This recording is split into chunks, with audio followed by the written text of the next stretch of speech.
देवाने ज्यांच्या जीवनात कार्य केलं प्रभू, आम्ही साक्षीच्या द्वारे देवाचा गौरव करावा. आणि प्रथम मी साक्षी देतो, कारण प्रत्येकाला कित्येक लोकांना की काही त्याचं अद्भुत, जसं भाजीत मीठ काही लोकांना समजत नाही, त्याचप्रमाणे हेच खूप गोष्टी आजही कोणाला समजत नाही. कोणीतरी काहीतरी बोलत आहे, मी पण बोलावा, कोणीतरी काहीतरी सांगत आहे, मी पण सांगावा, या उद्देशाने असो. कारण परमेश्वर तुमचं मार्गदर्शन करो. कारण परमेश्वराच्या ह्या ठिकाणी उभं राहून ज्या काही गोष्टी आम्ही बोलतो, ज्या काही सांगतो, ते न म्हणजे आम्हाला बिलकुल त्याच्यातलं एक दोरी सुद्धा इकडे तिकडे न होता ते परमेश्वर ऐकतो, पूर्ण ऐकतो. साक्षी देऊन म्हणून मी प्रभू परमेश्वराला मी कोटी कोटी धन्यवाद देतो. कारण आम्ही गेल्या आठवड्यामध्ये आम्ही गावी गेलो होतो. माझी प्रार्थना एकच आहे, मी ज्या ज्या वेळेस गावी जाईल त्या वेळेस प्रभू इतर गोष्टीपेक्षा मला तुझ्या गोष्टीमध्ये जास्त करून चाल. इतर गोष्टी अनेक असतात, बहीण भावंडाला भेटणं, बोलणं, चालणं, येणं, परंतु त्या गोष्टीकडे जास्त मी लक्ष देत नाही, त्या गोष्टीकडे जास्त पाहत नाही. परंतु जिथं देवाचं कार्य कुठं आहे ते जास्त करून मी पाहतो. आम्ही गेल्याच दिवशी मी पास्टरांना फोन केलं का की आम्ही या रविवारी तुमच्या चर्चला भेट देणार आहे एवढं सांगण्यासाठी. आम्ही त्या ठिकाणी गुरुवारी आम्ही पोहोचलो असं वाटतं, सकाळी 12 वाजता. गेल्या फोन केल्याच्या नंतर त्या म्हणले रविवारचं लांब का करता, म्हणे उद्याच तुम्ही आमच्याबरोबर सहभागिता होऊ शकता. उपवास प्रार्थना आहे आणि जाण्याची तयारी आहे, पण गाडी आमची छोटी आहे, जाग्याचा प्रॉब्लेम येऊ शकते. आम्ही म्हणले प्रभूला धन्यवाद असो. त्यांना म्हणले आम्ही जागेची काळजी करू नका, आमच्याकडे ही गाडी आहे. आणि प्रियानो, इथून कुठलं गाव असेल 50 किलोमीटर, इथून 50 किलोमीटर प्रार्थना, उपवास प्रार्थना.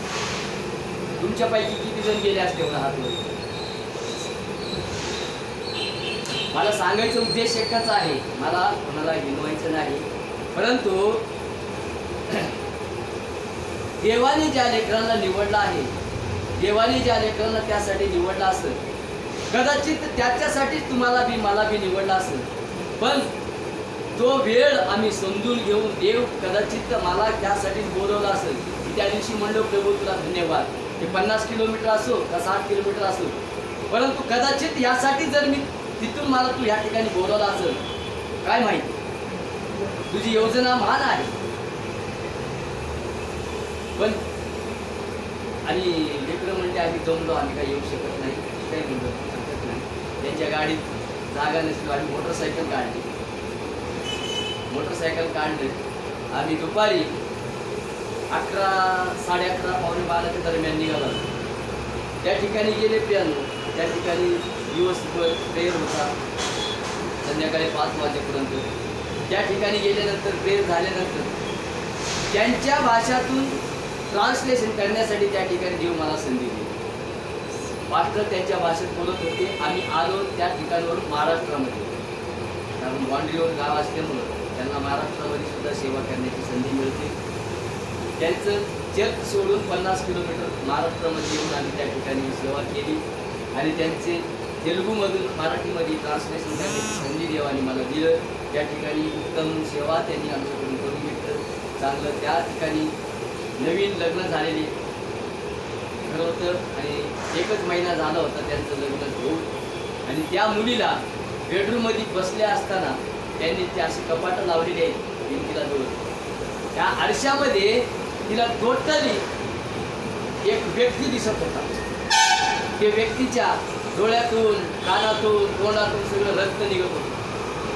ते पोरगी इतकं घाबरून थर कापत त्या बेडरूममधून बाहेर पडत आली.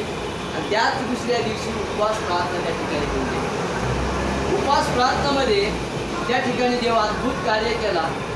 त्या घरामध्ये ते जायला तयार नव्हती, त्या रूममध्ये ते जायला तयार नव्हते. प्रार्थना केल्याच्या नंतर संध्याकाळच्या 5च्या दरम्यान आम्ही तिला घेऊन गेलो तरी भीत होती ते. आम्ही सर्वजण त्या रूममध्ये तिला नेऊन सर्व तिच्या जे बेडरूमच्या सर्व ते कपाटाचे आरशी होते तिला सर्व दाखवलं. ते म्हणे आता काय दिसणार आहे. म्हणून त्या ठिकाणी प्रार्थना केली. देव अद्भुत कार्य त्या ठिकाणी केला. परमेश्वराच्या नावाला धन्यवाद देतो. म्हणूनच मी म्हणतो परमेश्वराने आम्हाला त्यासाठी निवडला असेल. कदाचित त्या ठिकाणी मी गेलो नसतो, ते सेवा मला भेटली नसती, ते संधी मला भेटली नसती. कारण कदाचित त्यांनाही आनंद झाला. तेही म्हणले की कदाचित यासाठी तुम्हाला परमेश्वराने या ठिकाणी पाठवला आहे. मग त्या ठिकाणी शुक्रवारचा पहिला प्रार्थना त्या ठिकाणी झालं.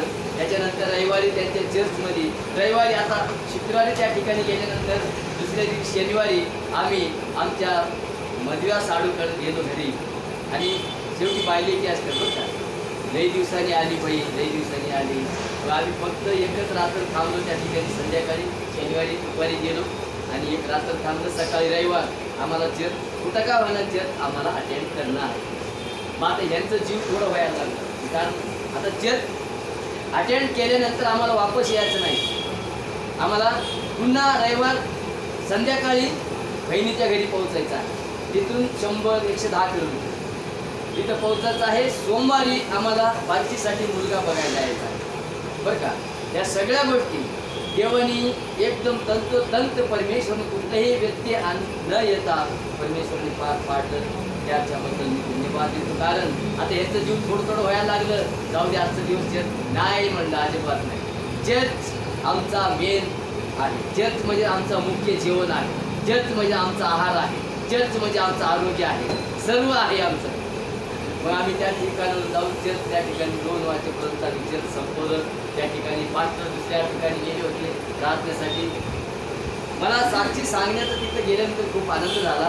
कारण एकही व्यक्ती त्या चर्चच्या ज्या गावात चर्च आहे त्या गावात फक्त 4 ते 5 परिवार असतील आणि इतर कुटुंब सर्वे 25 किलोमीटर, 30 किलोमीटर, 15 किलोमीटर कोणीही जवळ नाही. आणि टोटल खेडेगाव. एकेका गावाला रिक्षा नाही, एकेका गावाला रिक्षा जात नाही, बस जात नाही. मी आश्चर्य झालो. असल्या उन्हाच्या दिवसामध्ये लोक त्या ठिकाणी येऊन असे पत्राचं चर्च देवाचा गौरव करत असताना मी म्हणतो प्रभू खरं तर तुझं वचन आहे. बोलवलेले पुष्कळ आहेत परंतु निवडलेले थोडके आहेत. निवडलेले कुठे असू दे हो, कोण्या जंगलात असू दे, ते बरोबर चर्चला अटेंड येणार म्हणजे जे दूर आहे का लांब आहे काय होते बोलणार नाही. कारण ते देवाचे लेख आहेत. त्या ठिकाणी चर्च म्हणलं त्या ठिकाणी देवानी संधी दिली वचनाची. हे व्हिडिओ आले की नाही माहिती पाठवली नाही थोडं. तिथं अर्ध तेलुगूमध्ये अर्ध मराठीमध्ये मला काही समजलं नाही. पण देवाची इच्छा देवाची योजनाप्रमाणे त्या ठिकाणी संधी देवाने दिली. साक्षी सांगण्याची, वचन सांगण्याचं. त्या ठिकाणी सुंदर चर्चमध्ये चांगलं देव आमच्याकडून कार्य करून घेतलं आहे. आणि प्रभूच्या नावाला धन्यवाद देतो. त्या ठिकाणी तिकडं जाणंही आमचं आशीर्वादित केलेले आहे. आणि ज्या आमच्या भारतीसाठी आम्ही योजना केलं नव्हतं, कारण परमेश्वराची योजनाच ही महान आहे. म्हणूनच परमेश्वराचं वचन मी म्हणतो की प्रत्येक जण दर दिवशी ते वचन खावा. ते वचन खाल्ल्याशिवाय रुची कळत नाही. स्वयंपाक बनवल्यानंतर जेवल्याशिवाय कळत नाही. म्हणूनच आम्हाला वचन काय सांगत आहे. वचन वाचत असताना हे वचन माझ्यासाठी आहे, हे वचन माझ्यासाठी आहे. हे ग्रहण करावा, हे मी ग्रहण करावा, तुम्ही ग्रहण करावा. जो कोणी वचन वाचतो त्यांच्यासाठी तो वचन आहे आणि तो ऐकणाऱ्यांसाठी बी आहे. प्रियानो, म्हणून आमच्या बहिणीच्या घरी काहीच नाही. त्यांचं रोज आमच्यासारखं रोज सकाळी कामाला गेलं तर संध्याकाळी आणून जेवायचं घरी. 20 वर्ष झालं त्या ठिकाणी ते पण आमच्यासारखं जाऊन राहिले. परंतु इथं शेती गाव नाही, खेडेगाव आहे, शेती काम करतात. अचानक असं स्थळ आला. ते पास्टर म्हणले की मुलगा आहे त्या ठिकाणी आपण जाऊया. योजना नसताना हे म्हणायला लागले, आम्हाला फोन लावले की उद्या सकाळी सोमवारी सकाळी आपल्याला जायचं आहे. तुम्ही काही करून आम्ही संध्याकाळी आमच्या घरी तुम्ही यायला पाहिजे. मग आम्ही म्हणलं तुमची तयारी आहे का. पहिल्यांदा माझा शब्द काय, तुमची तयारी नाही. सांगायची नाही, फक्त बघायचं. आम्ही गेलो, प्रार्थना केलं, जाताना मी प्रभू सगळं तुझी योजनाप्रमाणे तुझी इच्छा असेल तर हे पूर्ण सिद्धीसनं जाऊ. परमेश्वराच्या इच्छाप्रमाणे त्या ठिकाणी रिश्ता पाहिलं तर आमच्या गावाकडे तिथे अशी हुंडा देण्याशिवाय लग्न करत नाही. कोणी असू ते, यांच्याकडे असो का नसो ती प्रथा आहे. आणि यांच्याकडे काही नसताना आणि त्यांची परिस्थिती, मुलाची परिस्थिती चांगली आहे. मुलाची परिस्थिती म्हणजे 2 मजली बंगला आहे, 2 भाऊ आहेत. एक भाऊ गव्हर्नमेंट सर्व्हिसला आहे, 40 म्हशी आहेत, एक फोटो स्टुडिओ आहे. आणि दुसरी गोष्ट म्हणजे एक दुधाची डेअरी आहे.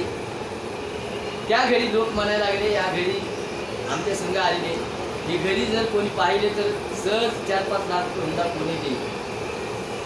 मस्त आमचं जीव तळमळ करते, परंतु आमची ऐकत नाही. आणि फक्त केवळ परमेश्वरावर विश्वास ठेवलं, कारण परमेश्वर आपल्या लेकरांना झोपीतही उडवतो. आम्ही प्रत्येक गोष्टी त्यांच्या नाकारलं. त्या म्हणल्या की असं केलं पाहिजे, आणि म्हणलं आपलं ऐकत नाही. शेवटी कमीत कमी ते म्हटले की तुमच्या जावयाला, मुलीला तुमची घरून इथून सासरवाडीला येण्या जाण्यासाठी फक्त मोटरसायकल तर द्या. परंतु त्या सुद्धा आम्ही म्हणलं नाही, कारण नाहीच शब्द द्यावा तर द्यावं. गाडी म्हणतो या नाही म्हणतो, आता लाखाच्या वरी गेली. आणि आम्ही त्याच्यामध्ये जवळजवळ 2-3 तास घालवलं. त्यासाठी सुद्धा देव त्यांना तयार केला. ते विचार करून तरी त्या म्हणल्या ठीक आहे, काय हरकत नाही, मला काही नाही दिलं तरी चालते, फक्त मुलीचे कपडे तुमचं तुम्ही आणा, आम्ही पैसे देतो. तिकडे असं आहे, मुलगा 50,000 देतो तर मुलगी 25,000 द्यावा. मुलगा 1 दिलं तर मुलगी 8 द्यावं. मुलगा 2 दिलं तर मुलगी 1 द्यावं. असं त्यांनी 50,000 देण्याची कबूल केली. 50,000 दिले मी, 25,000 त्यांनी रिटर्न आम्ही त्यांना दिलं. ते कशासाठी? कपड्यासाठी, मुलीचे कपड्यासाठी दिले. तेवढ्यावर ते रिश्ता झालं. आणि परमेश्वराच्या कृपेने येत्या 25 तारखेला ते लग्न ठरलेले आहे. आणि आम्ही अर्धवट कार्यक्रम सुटून आलो, कारण इकडे आमचं मोड होता, इकडे कवा जावा कामासाठी टाईम होता आहे. मुलाच्या घरी गेलो, तेवढंच कार्यक्रम केल्याच्या नंतर मुलीच्या घराकडे येणार होते. त्या 1 दिवस लेट होणार होता. आम्ही ती सांगितलं आम्ही करू शकत नाही, आम्ही जातो म्हणजे तुम्ही करा, आणि बाकीच्या गोष्टी आम्ही पुन्हा लग्नावर येऊ. त्यानं सांगायचं तात्पर्य एक आहे की परमेश्वराची इच्छानुसार आम्ही चालत असलो, परमेश्वराच्या योजनानुसार आम्ही चालत असलो, परमेश्वराच्या कृपेने सर्व काही सिद्धीसनं जातो प्रियानो. म्हणूनच तेव्हा म्हणतो की आम्ही परमेश्वर माझा मेंढपाळ आहे. ज्यावेळेस त्या लेकरांनी त्या मेंढपाळाच्या म्हणण्यानुसार, त्या मेंढपाळाच्या आज्ञाप्रमाणे मेंढपाळाच्या मागे चालत आहे गेल्या 20 वर्षापासून. स्वतः तो मेंढपाळ दिवसभर सकाळपासून संध्याकाळपर्यंत न पाणी पिता. आणि तिकडे एक प्रथा आहे, जोपर्यंत स्वैरिक रिश्ता पक्का होत नाही तोपर्यंत तुम्हाला जेवायला काही देणार नाही. तुम्ही कवरही बसा, फक्त पाणी मिळेल. ज्यावेळेस रिश्ता पक्का झालं त्यावेळेस तिथून पुढं मग तुम्हाला जेवणाची तयारी होईल. आणि नेता तसंच तिकडे असं प्रथा आहे, म्हणजे रिश्ता झालं तरच जेवणाचे कार्यक्रम असं, नाहीतर मग पाणी पिऊन पाण्यावरच उठून आपल्या घरी ये. अशी परिस्थिती आहे. 5 वाजेपर्यंत बाळासाहेब आमच्या संग पाणी पित राहिले. देवाचे मी आभार मानतो. खरंच देवाचे सेवक त्यासाठी बोलले. म्हणूनच त्यांच्या इच्छाप्रमाणे देवाने त्यांना निवडलं आहे. देवाने आमच्यासाठी मार्गदर्शनासाठी, मेंढराला मार्गदर्शन करणारा कोण असते? मेंढपाळाला. म्हणून आम्हाला मार्गदर्शन करण्यासाठी मेंढपाळाच्या रूपाने बाळासाहेबांना आम्हाला दिले. तर मेंढपाळाचं आम्ही ऐकत नसलं तर आम्ही कसं म्हणू की परमेश्वर माझा मेंढपाळ आहे? मग कसं म्हणू की आम्हाला काही म्हणे पडत नाही? मग आम्ही जर म्हणत असलो, इतकं म्हणत असलं समजा आमच्या घरात, तर आम्ही त्या म्हणजे वरच्या गोष्टीने आम्ही म्हणू शकतो की देवाला ते मान्य नाही. थोडक्यात असं नाही. तर जर मी त्या सांगत असेल किंवा गावी गेलेल्या गोष्टी जर मी या सांगत असेल, इथं एखाद्या थोडासा मीठ जास्त टाकून जर सांगत असलं तर देवाला तेही मान्य नाही. तेही मान्य नाही, कारण परमेश्वर हे सत्य आहे. परमेश्वर आहे, कारण आमचा मार्गदर्शक आहे. कारण आम्ही त्याच्या मार्गदर्शकाखाली आम्ही चाललो तर आम्हाला परमेश्वर कधी सोडणार नाही. आमचं जाणं आशीर्वादित केलं. त्याच्यात आमचा प्रॉब्लेम मोठा आहे, आमच्या गाडीचं टॅक्स भरायचं राहिलं. प्रॉब्लेम हा मोठा, अजून मोठा नाही प्रॉब्लेम. माझं सगळं बँक खातं बंद पडलं, माझं ATM बंद पडलं, सर्व बंद पडलं, पैसे बँकेत 1 रुपया हातात नाही. मग मी पालकसाहेबांना फोन केला, पालकसाहेब असं प्रॉब्लेम आहे. पालकसाहेब लगेच मला 5,000 सोडले आणि एका आमच्या कामावर फोन केलं, त्यांनी 5,000 आमच्या डेबिटच्या खात्यावर सोडलं. तेव्हा ते पैसे काढता आले आम्हाला. त्या पैसे काढून आम्ही गाडीचं टॅक्स भरलं, म्हणजे रोड टॅक्स. तेव्हा आमच्या गाडी इकडं तेलंगणामध्ये फिरण्यासाठी मोकळी झाली. त्या परमेश्वराने सर्व मार्ग मोकळे केला आणि त्या परमेश्वराच्या नावाला मी कोटी कोटी धन्यवाद देतो आणि जोरदार टाळ्या वाजवा.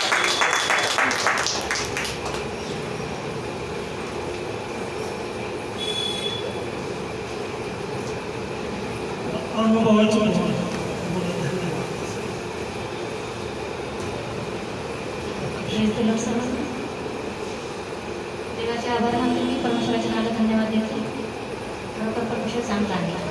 आणि आमच्या शाळेमध्ये गार्डनच्या कोपऱ्याला पण मोठी डीपी आहे आणि प्रत्येक वर्षी आग लागते. यंदा पण कोणतरी आग लावून दिली. इतकी आग ती भयंकर झाली प्रियानो, आणि मी भिंतीवर चढले आणि ती आग बघितली आणि मी थोडी घाबरल्यासारखी झाली.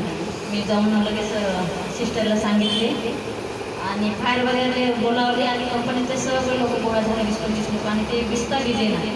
आणि मी खाली उतरून गुडघ्यात आले कोपऱ्यामध्ये आणि मला वचन आठवलं की युवा की आग तेरे आगे आगे चलेगी और उसका तेज तेरे पीछे पीछे रक्षा करता चलेगा. हालेलुया. आणि प्रियाने आणि प्रार्थना करत होती, परमेश्वराची सुरक्षा मागत होती आणि कमीत कमी 2 तास लागले. परमेश्वराच्या नावाने मी धन्यवाद देते की कोणतीही जीवितहानी झाली नाही. परमेश्वर अशा संकटातून आम्हाला बाहेर काढतो. प्रियाने खरोखर तो आमची काळजी घेतो. देवबाप्पाने आठवडाभर सांभाळलं, सुरक्षित ठेवलं. किती लोक असे आहेत प्रियानं आजचा दिवस पाहू शकले नाही. आणि आज घरी येताना एक व्यक्ती आमच्या नाणेकरवाडीमध्ये झोपी गेली. बिलकुल तुरंत असं काहीतरी झालं, म्हणजे काही गडबड झाली आणि तो झोपी गेली आणि ते फ्रेश झाला. आणि खरोखर देवाचं चांगलं आहे. आम्हा सर्वांना मंडळीला सुरक्षित ठेवलं, त्याच्या मंदिरात घेऊन आला. परमेश्वराच्या नावाने धन्यवाद देणे. एकदा ईश्वरासाठी जोरदार काढला.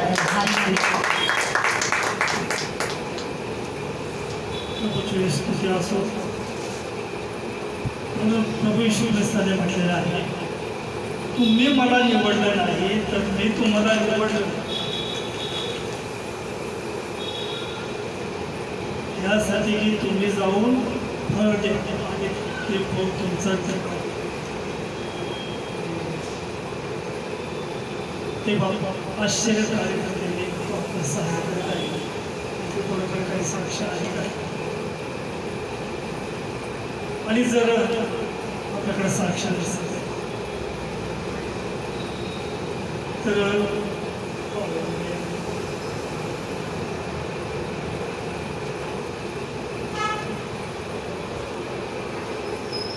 प्रभू येशूला धन्यवाद देते.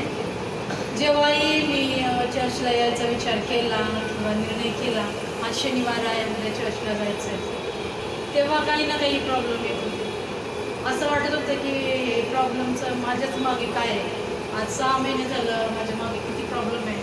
दवाखाना हे आहे ते आहे, औषधं गोळे, आणि दवाखान्यातून परत ते गोळ्या खाऊन चर्चला जायचं, चक्कर यायचे, असा विचार करत मी बसले होते. गेल्या रविवारी यायचा एवढा प्रयत्न केला की मी गाणे म्हणणारे सगळं केलं, पण नेमका प्रॉब्लेम आला की बाथरूममधून बाहेर आले, चक्कर आले का तिथे बाथरूमच्या बाहेरच मी पडले. मुलं घाबरली, मग कसं त्या बेडवर झोपवलं, औषध गोळ्या वगैरे घेतल्या आणि म्हणजे आराम केला. नंतर मी रडायला लागले. कालच्या शुक्रवारी पण प्रार्थना केली का प्रभू का एवढ्या म्हणजे मला चर्चला जायला होईना, मला कुठे जायचं म्हणलं होईना, काय मिटिंगला बसलं होईना, प्रार्थना करते होईना, का असं होते. तेव्हा मला प्रभूने वचनाद्वारे बोललं की जे म्हणजे प्रभूपासून दूर जातात त्यांना परमेश्वर विसरत नाही आहे, फक्त सैतान त्याच्यामध्ये कार्य करतो. तर शैतानाला लढण्यासाठी तुम्ही आत्मिक रीतीने तयार व्हा. हे जेव्हा ते वचन मी वाचलं तेव्हा परमेश्वराचं मला एक प्रोत्साहन भेटलं की खरोखरच प्रभू सैतान माझ्या जीवनात कार्य करतो. म्हणून मी कालच्या शुक्रवारी उपास प्रार्थना केली आणि मी प्रभूला बोलले की प्रभू आज हा शुक्रवार आहे, मी तुझ्या नावाने उपवास प्रार्थना करते का मी चर्चला जाईन, मला चक्कर येणार नाही, का अडथळे येणार नाही. कोणी माझ्यासोबत जरी नाही आलं तरी मी जाईन आणि मला गंभीरपणे प्रभू तू घेऊन जाणार आहेस असा मी निर्णय केला. तर कालच्या शुक्रवारी मला काही प्रॉब्लेम नाही झाला. मी एकही एक गोळी खाल्ली नाही, का औषधं खाल्ले नाही, शुक्रवारी नाही, शनिवारी पण नाही आणि आजही नाही. तरी मला काहीही प्रॉब्लेम झाला नाही. मी सुरक्षित प्रभूच्या दरबारात आले आणि आज गवाही देते म्हणून प्रभूला धन्यवाद.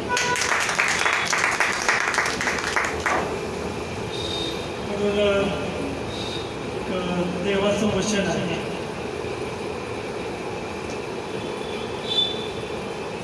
की आम्ही गरजवंत खाऊ.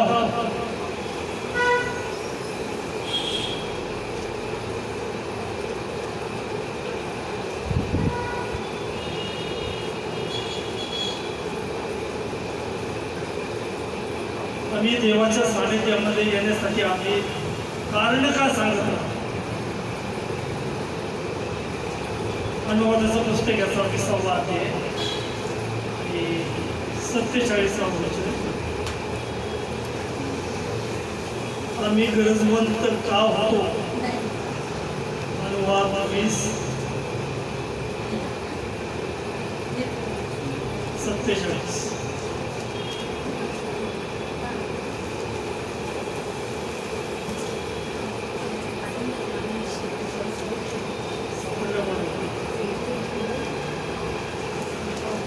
सॉरी 28वा अध्याय अनुवादाचं पुस्तक याचा 28वा अध्याय.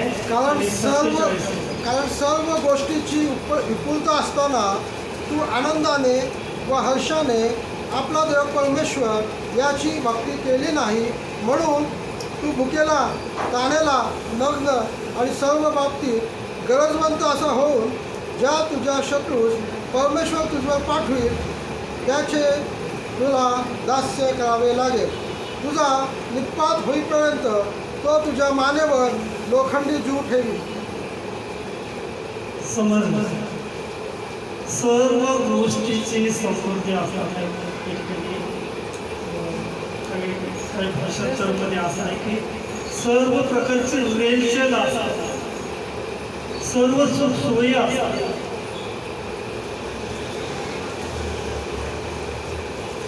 तो आनंदाने आणि उल्हासित मनाने परमेश्वराची सेवा केली नाही म्हणून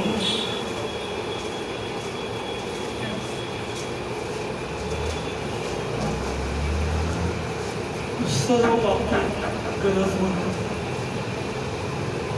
लक्षात ठेवा, देव दयाळू आहे, देव कृपाळू आहे, देव मंदक्रोध आहे. देवावर दया कृपा करणारा तो परमेश्वर आहे आणि म्हणून देवाच्या प्रियजन या जगामध्ये जर यशस्वी व्हायचं असेल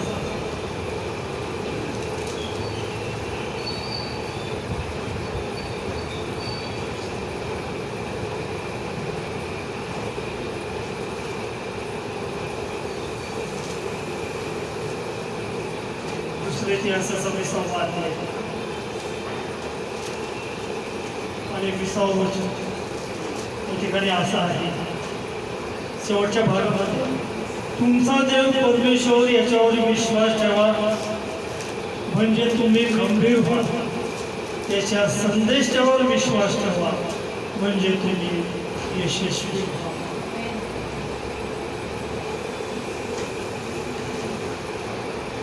या मे महिन्यामध्ये आम्ही पाहत आहोत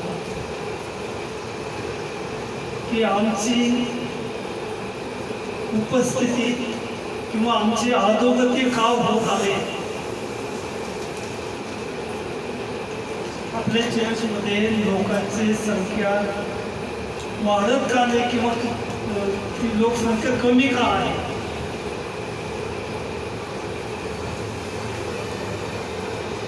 याचं कारण हेच आहे की ह्या महिन्यामध्ये मे महिन्यामध्ये सर्व प्रकारची रेलचेल आहे म्हणून आम्ही